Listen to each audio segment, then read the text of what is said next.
Ako nga pala si Basilio. Ina ko si Sisa, ang mapagmahal kong ina na handang magpakasakit para sa aming magkapatid. May kapatid ako, si Crispin. Mahal ko siya ng higit sa lahat. Mahirap lamang ang aming buhay. Ang tanging hangad ko lang naman ay makasama ang aking pamilya. Magkaroon ng tahimik, masaya at magandang buhay. Inay, huwag ka mag-alala. Nasa kumbento lamang si Crispin. Ngunit, inay, si Crispin ay hindi na natin makakapiling. Isang gabi, nakita kong kinakaladkad siya ni Sakristan Mayor. Pinigilan nila ako at hindi pinayagang umalis hanggang 10:00 ng gabi. Habang nagmamadali ako, nakasalubong ko ang ilang gwardiya sibil. Bigla nila ako sinigawan ng Queen Bibe. Sa takot ko, ako'y tumakbo. Pinaputok nila ako ng isang punglo at dumaplis sa aking noo. Sumunod na gabi, naginip ako.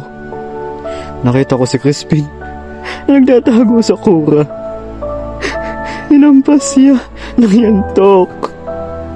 Hindi kinaya ni Crispin ang sakit, kaya kinagat niya ang kamay ng kura.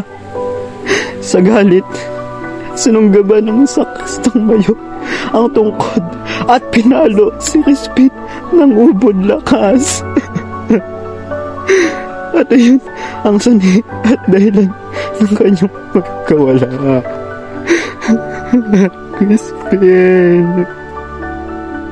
bakit itong nangyari kay Crispin? Ano ang kasalanan niya para pagpalupitan ng ganito?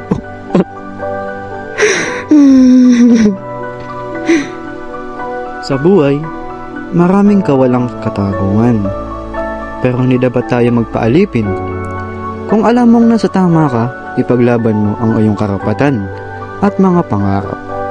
Kahit mahirap ang buhay, hindi tayo susuko, lalaban tayo. At sa huli, ang katarungan ay mananaig. Ang katotohanan ang magpapalaya sa atin. Ipaglaban ang katarungan, ipaglaban ang karapatan, at huwag kailanman papailalim sa pang-aabuso ng mga makapangyarihan.